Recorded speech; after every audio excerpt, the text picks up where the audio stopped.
Terima kasih juga buat Bapak Ibu sekalian, teman-teman. Saya sebut teman-teman boleh? Karena teman-teman sudah mau menginvestasikan waktu Anda mungkin 2 jam, 3 jam di hotel ini untuk mendengarkan saya dan mendengarkan Prudential. Tepuk tangan buat teman-teman sekalian ya. Itu waktu teman-teman sangat berharga, tapi kami jamin 2-3 jam yang teman-teman investasikan waktunya di sini pasti pulang mendapatkan pencerahan yang luar biasa. Oke nggak? Oke ya, jadi kasih kiri kanan pasti oke. Kasih dong kiri kanan ya. Teman baru nggak apa-apa, pasti oke ya. Nah, thank you. Saya mau perkenalan dulu. Kenapa nama saya Charles? Kan agak antik ya, unik gitu ya. Saya lahir tahun 75. Mama saya waktu itu ngefans banget sama Charles Bronson ya.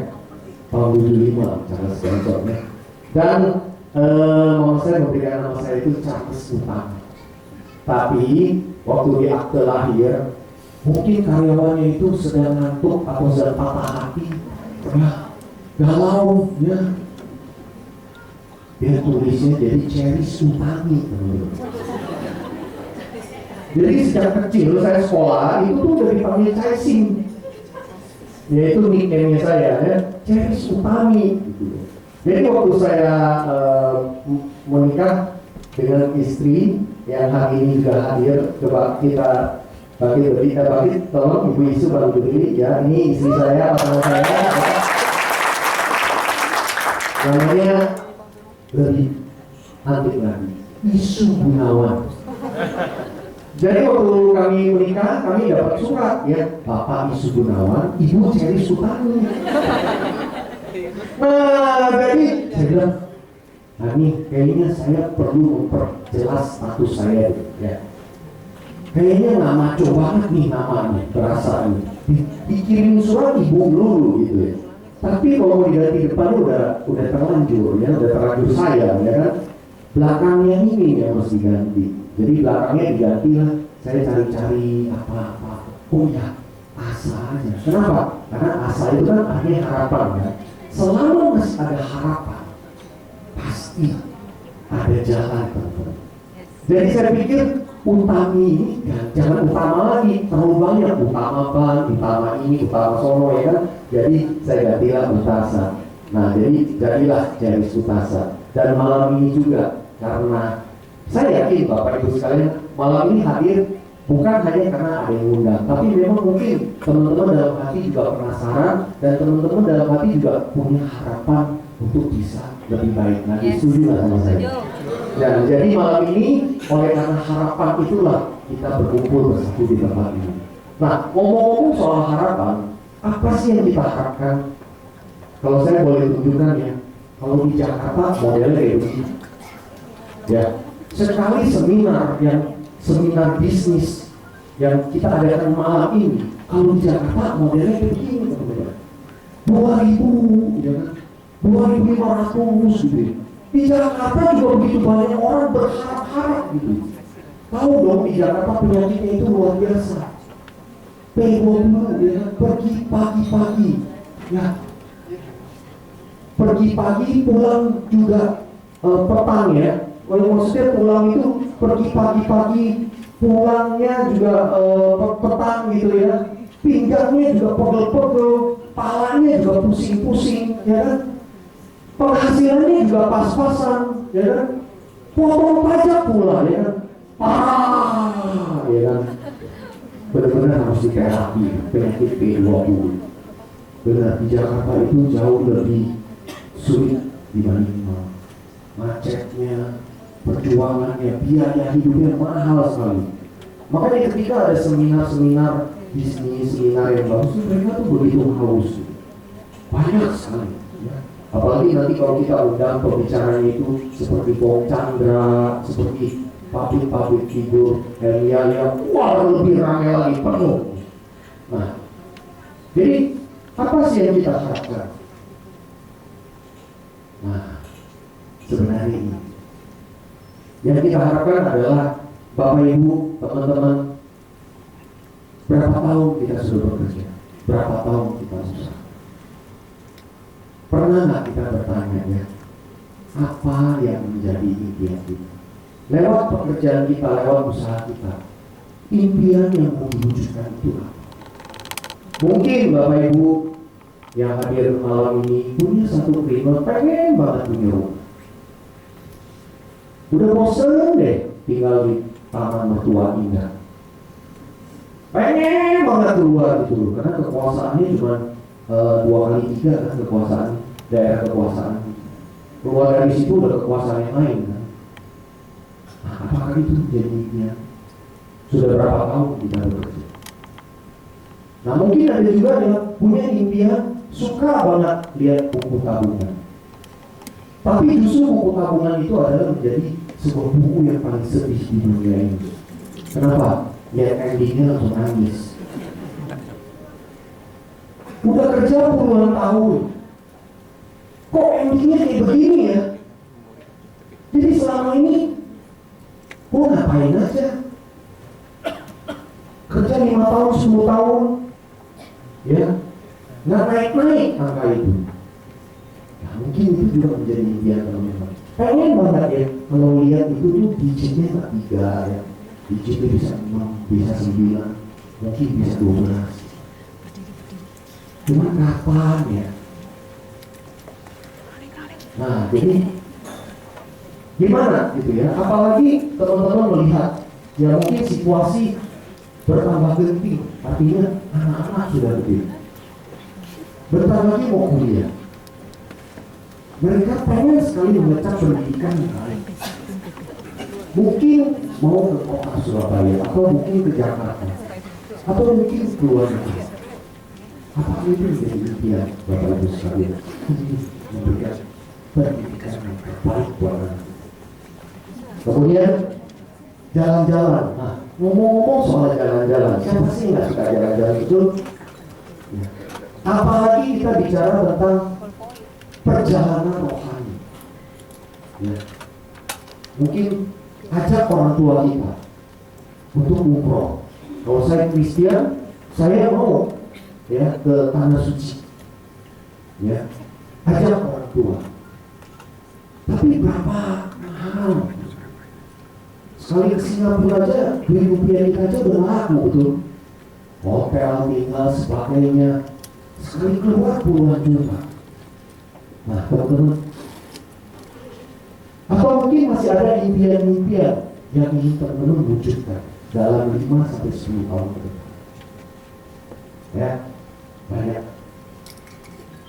Nah teman-teman, mungkin hari ini kita berkecukupan, tetapi apakah waktu sudah sesuai dengan yang kita ingin? Pekerjaan kita, usaha kita semakin mengikat waktu kita atau semakin memberikan kita waktu? Nah, banyaknya keuangan mandiri, pensiun dan sebagainya, bahagia dan sebagainya. Itulah harapan yang ingin kita capai. Tapi pertanyaannya adalah untuk mewujudkan impian seperti ini. Impian itu boleh biasa-biasa atau juga boleh luar biasa. Ya, yang penting terwujud. Tapi cara mewujudkannya itu bagaimana? Tentu perlu penghasilan. Setuju, Bapak Ibu sekalian? Apakah impian itu bisa diwujudkan hanya dengan kita membayangkan saja? Nggak bisa.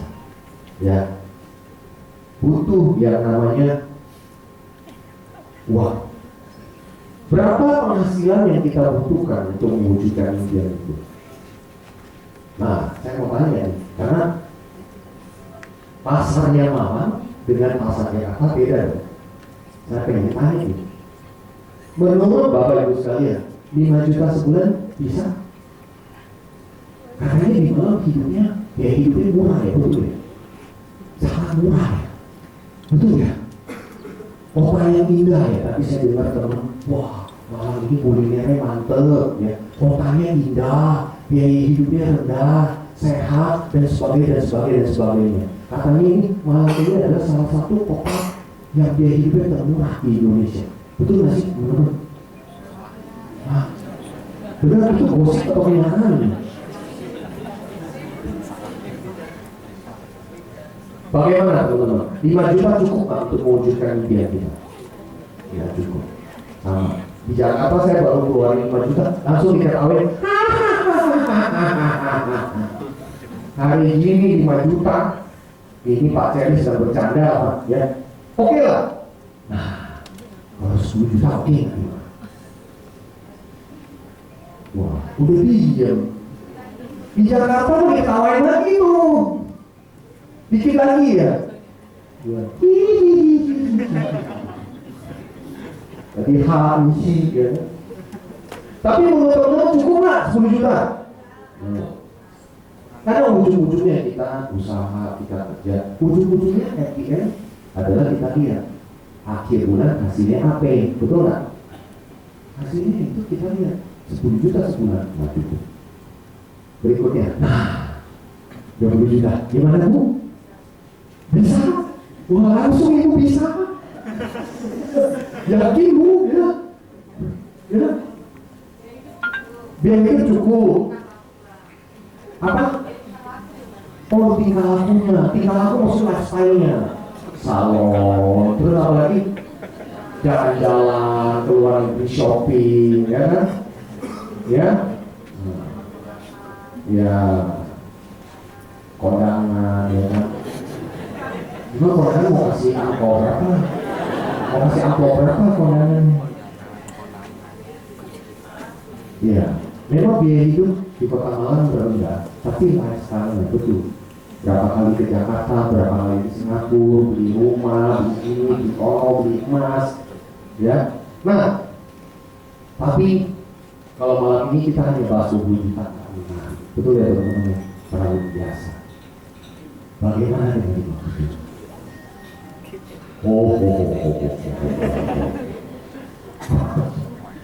Nah, ini. Nah, tapi teman-teman malam ini minimal kita membahas bagaimana mencapai angka 1 juta sebulan. Teman-teman semangat? Semangat. Ya. Kira-kira 100 juta sebulan di Malang masih laku nggak? Hah? Laku nggak? Laku. Bisa tiap hari makan rawon nguling ya? Kalau betul ya. Oke, mantap deh pokoknya ya. Nah, tapi pertanyaannya adalah di manakah saya sekarang dan bagaimana saya dapat berpenghasilan 1 juta sebulan? Nah, mari kita sekarang secara logisnya dulu. Secara logisnya kita bisa meraih penghasilan 100 juta dari mana? Ya? Nah, kalau yang seperti ini kita harus belajar sama bapak kita, ya. Bapak angkat, saya pun nggak pernah ketemu dia, tapi beliaulah yang membuat kuadran 4 kuadran ini menjadi sederhana dan mudah diingat. Jadi, basically orang itu hanya ada di 4 kuadran ini, dan kuadran inilah yang menentukan penghasilan. Nah, kuadran yang pertama adalah seorang karyawan.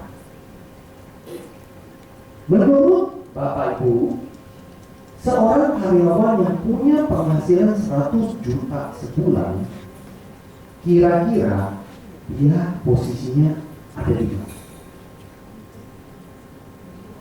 CEO, presiden, direktur. Ya, kata istri saya, kalau mau kaya ada beberapa cara, tapi yang paling efektif jadi ini udah keempatnya bos. Dan dia nggak mau, karena waktu itu dia lulusan dari luar negeri, dia kerja dengan gaji yang begitu, dia bingung gitu ya, kapan saya bisa ajak mama saya ke Singapura dengan gaji seperti ini gitu loh ya kan. Nah, jadi bayangkan betapa sulitnya seorang karyawan mau menerobos penghasilan 1 juta sebulan. Betul? Posisi CEO, posisi puncak, emangnya kayak di sini. Wah, ini mah luas, semua orang juga bisa naik ya. Tapi untuk posisi CEO seluas ini nggak pernah bisa. Dalam perusahaan itu cuma ada berapa direktur. Nah, jadi ilmu sikut lah, ya kan? Ilmu kodok kan? Sodok kiri, sodok kanan, tendang bawah, ya kan? Kalau atas nggak boleh sodok. katanya mencilat, wah lebih parah lagi. Nah teman-teman, intinya saya bekerja untuk orang lain, itu sebagai seorang karyawan. Berapa tahun untuk mencapai penghasilan 100 juta? Nggak ada yang tahu.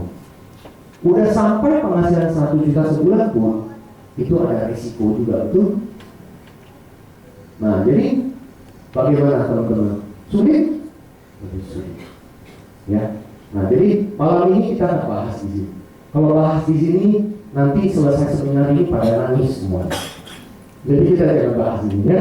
Jadi kita hanya tahu aja kuadran yang pertama untuk mencapai penghasilan 100 juta bisa, tapi harga yang dibayar itu mahal sekali. Dan posisi bersaingnya itu sangat kompetitif dan sulit untuk bisa memenangkan persaingan itu. Nah, bagaimana dengan yang kedua?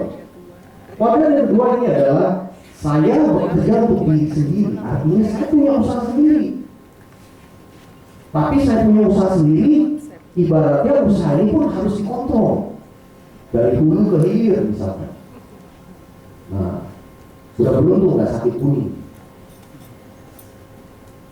Ini kisah nyata ya, teman saya itu di pasar pagi, dia bisnisnya retail, umurnya lebih muda dari saya 2 tahun, tapi mukanya lebih tua 10 tahun dari saya. Saking sibuknya dia selalu telat makan. Sampai suatu hari dia jatuh sakit, levernya rusak, sakit levernya. Nah teman-teman, kenyataannya dia bagus, penghasilannya bisnisnya oke, tapi bisnis ketergantungan bisnisnya kepada dia ini terlalu tinggi, akhirnya capek. Tapi satu sisi ya bisa punya penghasilan cukup baik. Cuma pertanyaannya sebagai seorang wira swasta mau punya penghasilan 100 juta dari toko dia atau dari usaha dia, modalnya berapa? Besar sekali. Setelah udah punya modal dan sebagainya, setelah udah berjalan, pertanyaannya bisnisnya itu bisa memberikan dia waktu lebih banyak. Nah jadi kesimpulannya kuadran di sebelah kiri itu hanya fokus mengejar uang, mendapatkan uang. Tapi waktu belum tentu bisa. Ya, itu kesimpulannya kuadran sebelah kiri. Bagaimana kita sekarang lihat kuadran sebelah kanan? Nah, ini beda. Seorang business owner jelas beda. Business owner itu artinya dia pemilik bisnis. Berarti ada yang ngejalanin nggak? Ada. Makanya Bapak Ibu sekalian Anda lihat kalau saat ini teman-teman lihat yang model franchise itu sebenarnya sudah seperti ini, pemilik bisnis. Jadi hari ini misalnya contohkan kaki yang gorengnya Mbok A, Mbok B, lalu ada emas A, emas B, besok datang emasnya beda, minggu depan datang Mboknya juga beda, ya kan? Tapi rasa ayamnya sama saja. Nah, kenapa bisa seperti itu? Karena dia punya sistem. Artinya sistem itu bisa diduplikasi. Ya. Tapi untuk memiliki sistem itu, kalau kita mau menciptakan sistem butuh waktu yang lama, setuju? Ya, kemudian juga mau memiliki sistem, membelinya terlalu mahal. Indomaret misalkan, Alfa 300-400 juta, sewanya berapa? Jadi satu gerai Alfamart aja itu bisa berapa duit? Satu gerai Dunkin Donat aja berapa duit? Mahal, gede sekali. Nah, cuma intinya sebagai business owner, orang lain bekerja untuk saya. Kenapa orang ini mau bekerja untuk saya? Karena saya punya sistem yang cukup.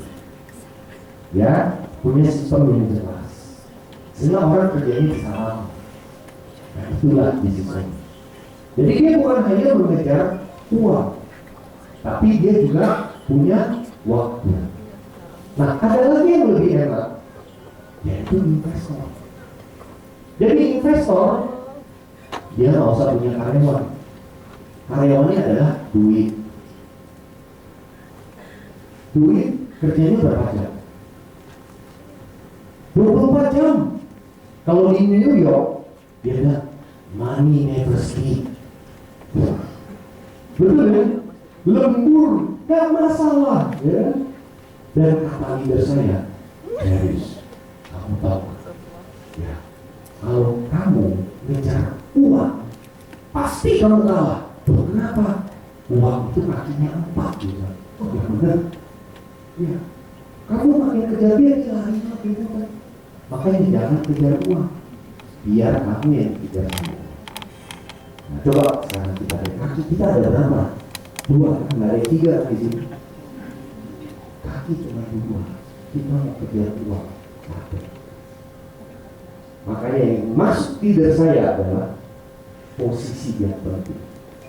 Jadi kalau sebagai investor, menurut Robert Kiyosaki, seorang investor siapa? Dia yang punya tunai 5 juta US dollar. Berarti kalau dikalikan, katakan sekarang berapa? 10.000. Berarti dia punya berapa M? 50 M. Kalau dia punya 50 M tunai, dia dimanapun dunia ini bisa.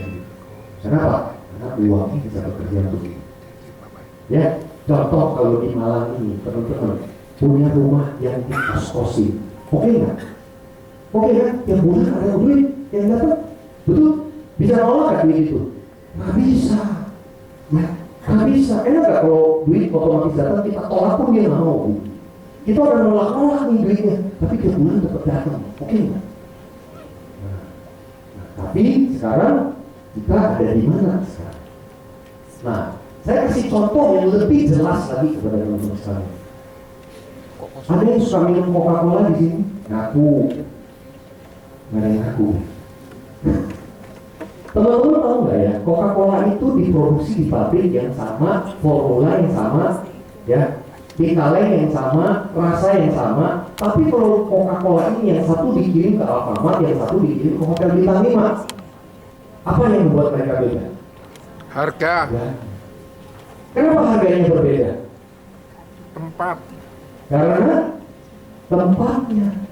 Betul? Betul, bagus sekali. Ya, jadi Coca-Cola ini sama nggak? Sama. Tapi harganya beda karena tempatnya beda. Sama, saya kembali lagi. Bapak Ibu sekalian, hari ini kalau kita mau output ya penghasilan kita maunya 100 juta sebulan. Masalahnya utamanya adalah tempatnya ada di mana. Tempat itu menentukan penghasilan. Kalau tempat kita tepat, penghasilan kita juga pasti oke. Nangkep analogi ini? Nangkep ya? Nah, bicara tentang tempat, hari ini tempat kita fokusnya hanya bergerak aja, atau fokusnya bisa membuat kita naik tingkat. Nah, coba deh tanya diri sendiri. Tanya dengan diri sendiri. Sudah bertahun-tahun Bapak Ibu bekerja maupun usaha, ya. Kira-kira pekerjaan yang Bapak Ibu lakukan, usaha yang Bapak Ibu lakukan, itu seperti orang bergerak aja. Kalau orang bergerak, itu saya kan, waktu saya kursi badan kan saya suka treadmill kan. Ya, teman-teman tahu, treadmill itu nggak kemana-mana loh, betul ya? Tapi capek loh, wah keringat loh, setengah jam, ya kan? Ya, betul teman-teman? Ya, tapi kemana? Ada kemana? Enggak, stop aja di situ. Jadi teman-teman hari ini Bapak Ibu udah kerja berapa tahun? Kalau penghasilannya tidak naik sesuai dengan impian Bapak Ibu sekalian, mau ngapain lagi di situ? Kok nggak diterusin kan cuma bergerak kok, betul nggak? Kalau hari ini Bapak Ibu sekalian, Anda mau pilih anaknya bergerak aja atau mencapai sesuatu? Ya. Bergerak aja atau mencapai sesuatu? Mencapai sesuatu. Ya. Nah, kalau menghitung waktu dengan income, ini hanya survei ya, menurut saya ini hanya survei secara umum aja. Rata-rata income di Indonesia kita lihat, kalau masa kerja dari tahun pertama sampai tahun kelima, range income-nya 2 juta sampai 5 juta. Kalau dipukul rata, berarti rata-ratanya 3,5 juta per bulan. Ya, lalu kalau dilihat di totalin 3,5 juta kali 60 bulan, berarti kan 5 tahun pertama ini total income-nya berapa? 210 juta total. Ya, Tahun kelima sampai tahun 10 dia mengalami kenaikan gaji. Range-nya 5 sampai 10, berarti kan rata-ratanya 7,5. 7,5 kalau dikali 60 bulan berarti 450. Ya, cukup bagus ya. Di mana di yang hari ini bagus, lumayan ya. Kalau di tahun ke-10 sampai ke-15 dia masih bekerja, maka kira-kira rata-rata income per bulannya 12,5. Kalau dikali 60 bulan 750, kalau ini ditotal kurang lebih 1,5 M. Itu baru income, belum dipotong biaya hidup dia ya. Nah, tapi siap-siap aja kayak begini ya, kerja lembur ya. Nah, siapa yang pernah tilerin meja kantor ya, tilerin apa buku-buku ya kan. Terus apa lagi, kerja rasanya nggak habis-habis ya kan ya. Terus dikaryakan terus, betul teman-teman ya kan. Wah, kayaknya kamu badan cukup gede nih, kamu bisa ngangkat, wah kamu bisa ngangkat 20 kilo lebih lagi nih ya kan. Nah, terus sakit. Nah teman-teman, ini ada satu paket. Nah apakah ini yang kita mau? Hidup adalah ini. Nah, jadi kalau hari ini Bapak Ibu melihat untuk keluar dari zona yang hanya bergerak aja ke zona yang bisa mencapai sesuatu yang dalam arti kata dalam waktu yang tidak terlalu lama tapi perubahannya banyak, hanya satu jawabannya yaitu bisnis. Ya, habis teman saya kemarin baru ngomong, Ceris, kamu tahu nggak karyawan kalau bisa kaya itu pasti ada anunya, dia bilang. Apa? Ya kalau nggak korupsi lah, inilah, itulah, ya. Karyawan kalau bisa kaya itu aneh. Sadis dia ngomong. Nah jadi teman-teman, Bapak Ibu sekalian, kalau kita mau keluar dari zona yang hanya fokusnya banyak bergerak, yaitu kita pilihan dari bisnis. Setuju, teman-teman? Nah, kalau bicara bisnis, satu yang harus dipertimbangkan adalah modal. Siapa Bapak Ibu kehilangan modal? Jangan macam-macam loh. Ini bisnis loh. Masuk 10 juta, 20 juta, 100 juta. Ini duit kalau udah sekali keluar, pertanyaannya kapan balik? Siap-siap aja baik-baik. Berani nggak ambil resiko? Kerja kumpul sekian tahun dengan harapan bisa bisnis ya kan, masuklah duit 100 juta, 200 juta ya, ternyata tidak sesuai dengan diharapkan, raih gitu alias ya. Banyak orang kaya tapi dia kasih. Kenapa? Ya begitu, hidup di luar itu memang keras, gak selalu seindah yang dibayangkan, betul? Bisnis belum tentu bisa untung. Ada nggak bisnis yang jaminan 100% untung? Nggak ada. Pasti ada risiko. Makanya begitu banyak orang tetap memilih sebagai karyawan atau bisnis konvensional yang lebih ini ya, risikonya lebih kecil ya. Kenapa? Karena dia nggak berani menghadapi risiko. Makanya jadi kebanyakan orang tetap stay di kuadran sebelah kiri. Kedua, sistem. Ini tantangan yang kedua, yaitu apakah bisa diduplikasi. Setelah kita dagang, apakah bisa diduplikasi? Yes, bisa. Tapi ternyata setelah bisa diduplikasi, karyawan kita nggak jadi saingan kita.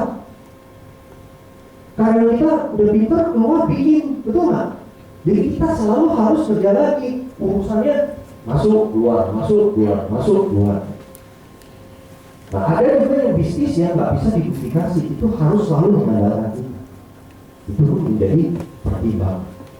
Dan yang paling penting poin ketiga adalah untungnya berapa. Sekarang kalau kita udah keluar resiko, udah keluar modal, ya kan, udah pikirin ini, pikirin bikin sistem ini, ya kan. ujung-ujungnya untungnya berapa? Kalau untungnya cuma 10%, 20%, capek nggak sih teman-teman? Ya, nah akhirnya kalau untung dulu handphone bisa dagang satu unit mungkin bisa 100.000, mungkin ya 200.000. Sekarang karena saingan misalnya, satu handphone untungnya berapa? Saya pernah tanya loh sama teman saya yang jual handphone itu. Jadi main kuantitas saja gitu. Nah teman-teman, kalau hari ini ada sebuah bisnis, ya seperti ini, modal uangnya ini berapa Pak Ceris? 2M. Wah, jangan pingsan dulu. 2M itu maksudnya satu matanya dan satu mulut. Ya, modal minimal aja gitu ya kan. Teman-teman tadi lihat kan salipan saya ya kan, modal minimal aja. Ada mobil ya bersyukur, ada mobil ya jalan ya kan. Terus kedua, sistemnya sudah terbukti. Ya, karena tantangan pertama paling penting duit sih sebenarnya. Kalau hari ini bisa mulai bisnis tanpa modal yang besar, berarti jalan sudah terbuka. Ya teman-teman, satu hambatan ini sudah kita lewati.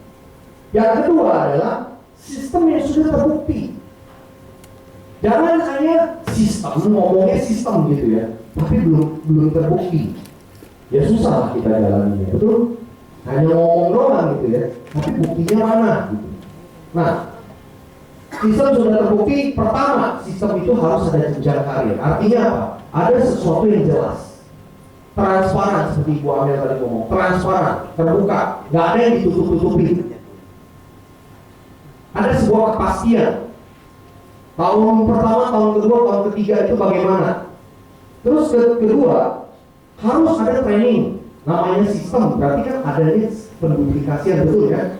Harus ada training dan harus ada motivasi. Nah, training dan motivasi ini yang kita sebut budaya yang ada di Prudential itu tidak ada di Bapak. Hari ini Bapak Ibu bisa mendengar kami dari Jakarta sharing. Betul? Malam ini apakah Bapak Ibu adalah partner bisnisnya kami? Bukan kan? Sebelumnya kita kenal nggak? Nggak kenal, betul? Tapi hari ini kenapa kami ada di sini? Karena kami mau berbagi. Betul? Dan di kantor kami banyak teman-teman yang juga datang ke kantor kami berbagi. Itu yang namanya budaya yang sangat bagus. Saling berbagi, saling mendukung. Nah, ini motivasi itu penting sekali, harus jalan. Nah, training jalan. Teman-teman tahu biaya training itu mahal sekali. Tapi karena sudah sistem, itu sudah di-provide. Kalau hari ini teman-teman mau training seorang staff aja pusing nggak sih? Ya, betul. Apalagi teman-teman mau training 10 staff, 20 staff gitu. Di sini training sudah ada, sistemnya sudah ada. Teman-teman bisa keluarkan biaya untuk training staff Anda ataupun partner bisnis Anda. Ya, kemudian contoh suksesnya banyak. Nanti saya akan tunjukkan. Dan yang paling penting, oke lah Pak, itu semua udah oke lah. Yang paling penting, berapa untungnya? Ya, itu ya ujung-ujungnya ya. Nah, saya akan tunjukkan ada jaminan sukses 100 juta sebulan. Tapi ada bintangnya ya.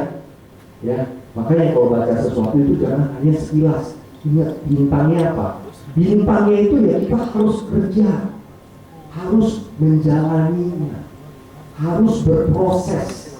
Kalau kita mau menjalaninya, ikuti sistemnya dan prosesnya, baru ada jaminan 100 juta sebulan.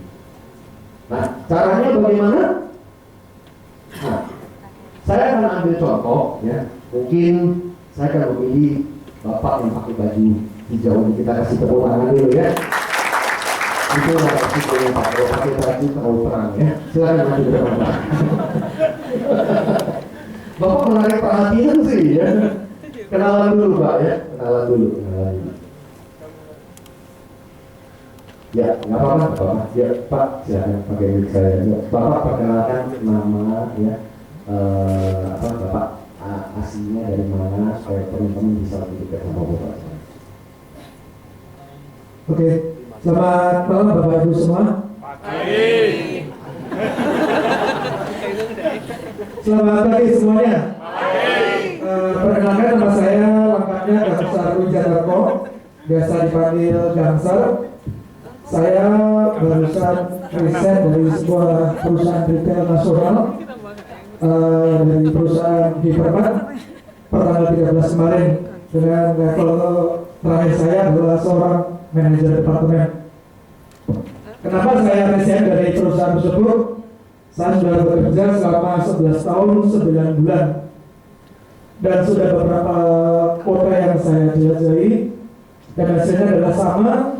Saya selalu bekerja dikejar-kejar target, dan target selalu target yang harus saya utamakan. Begitu saya akan mencapai target, saya akan dibuang dan pastinya jauh dari keluarga saya. Gitu ya. Bagi Ini lebih parah dari gambar yang tadi ya. Ya, Oke, nggak apa-apa, nanti curhatnya nanti ya. Ini lagi mau curhat ini ketawa nih Bapak ya. Nggak apa-apa, it's okay. Saya panggilnya gangster atau apa? biasa dipanggil Gangsar. Gangsar. Gangsar. Gangsar. Gangsar kalau orang Jawa itu lancar. Lancar. Semuanya biar lancar. Oh, semuanya bisa lancar. Tepuk tangan buat Pak Gangsar. Ya. Luar biasa. Saya ada sih kenalnya Garapan, bukan Garapan. Oke. Saya anggap aja saya baru berkenalan dengan Pak Gangsar. Ya. Atau mungkin kita juga adalah sebagai teman. Tapi intinya setelah ngobrol-ngobrol, namanya kan yang penting bisnis ini kita harus proaktif untuk senyum, ya, menyapa, ramah, sehingga tuh kita itu bisa berkenalan dan proaktif gitu ya. Kayaknya chemistry ada, kayaknya ngobrol enak gitu ya, baru kita minta pendapat. Jadi bisnis ini adalah kita ketemu orang lalu minta pendapat. Setelah saya ngomong-ngomong, Pak Gangsar sudah berkeluarga kan? Punya berapa putra putri? Alhamdulillah sudah baru 1 putra. Oh, 1 putra ya. Bentar lagi nyusul ya. Masih menyusun rencana dulu. Wah, harus di planning ya Pak ya. Wah, luar biasa. Oke Pak. Ini saya punya satu tabungan yang bagus buat keluarga. Tentunya Bapak sudah punya keluarga dan punya anak, pasti Bapak juga peduli terhadap masa depan mereka ya. Betul. Nah, saya boleh nggak minta pendapat Pak Gangsar 5 menit?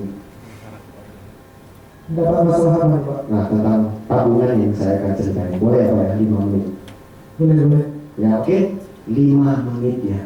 Jangan ngomong 10 menit, 20 menit, setengah jam ya. 5 menit saja.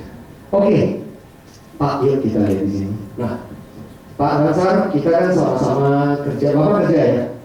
Kerja ya Pak ya? Saat ini masih dalam kondisi pencarian. Ya, kerja ya. Nah, ya Pak, ya. Bapak curhatin nanti ya Pak. Pak, kita kan sama-sama kerja ya, usaha ya. Apa sih yang kita cari? Pasti kita ujung-ujungnya uang kan? Betul. Nah, waktu kita mendapatkan penghasilan ini, pertama pasti deh, udah pasti kepake sama biaya hidup. Betul ya Pak Gangsar ya? Nah, tapi apakah sampai di sini saja tangga kita? Enggak dong, tidak. Kita kan pasti ingin ada surplus yang kita tabungi. Nah, kalau hari ini Bapak pengen punya surplus dan Bapak pengen tabungi, Bapak menabung buat apa? Menabung, tujuan pertama untuk menabung adalah untuk persiapan bekal kita di masa depan.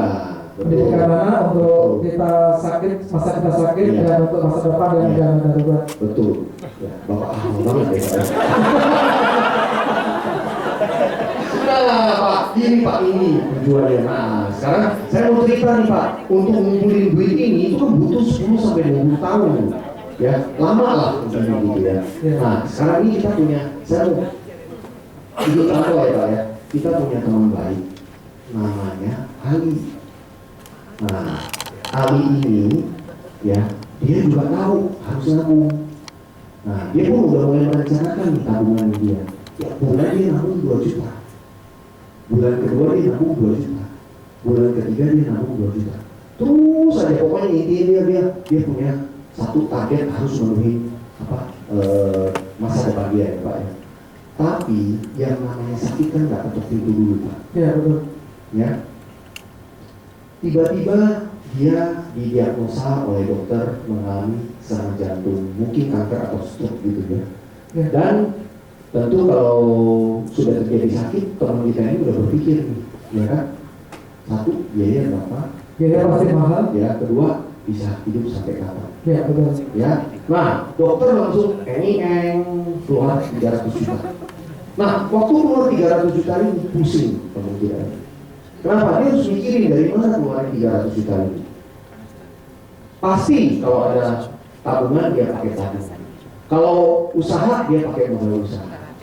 Lalu kalau nggak cukup dia akan jual yang dikit.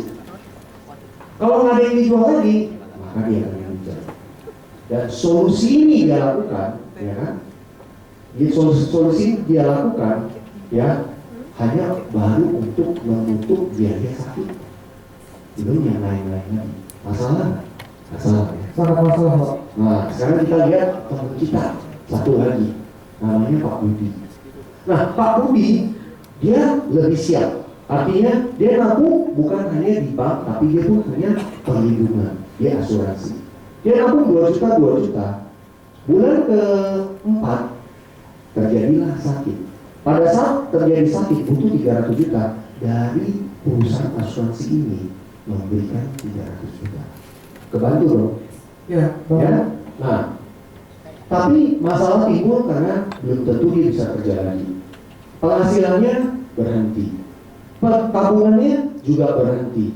Padahal biaya hidup kan nggak boleh berhenti. Ya, betul, Pak. Kemudian pendidikan anak juga nggak boleh berhenti. Lalu biaya pengobatannya masih berjalan. Pertanyaannya adalah apakah bank bisa membiayai ini semua? Pasti nggak bisa. Jadi solusinya sangat matang, Pak. Nah, bagaimana dengan si C ini? Nah, C ini caris lah ya, cari saja ya. Nah, teman kita ini caris ya, dia tabung plus ada proteksi, 2 in 1 namanya. Bulan pertama dia nabung 2 juta, bulan kedua 2 juta, bulan ketiga, di bulan keempat terjadilah kondisi kritis. Nah, dari tabungan 2 in 1 ini bisa segera menurunkan dana 300 juta. Ini udah pasti kebantu. Nah, tapi kita lihat kemampuan dia menabungnya udah pasti berkurang. Bahkan dia sulit untuk menabung lagi. Tapi dari rekening tabungan ini dia bilang apa-apa. Ya, nah jadi mulai dari sekarang Bapak tidak perlu menabung lagi karena Bapak telah menjadi nasabah VIP dan mengambil program yang speknya paling baik ya, di tempat kami. Kami akan mentransferkan tiap bulan 15 juta. Itu sudah seperti penghasilan ini.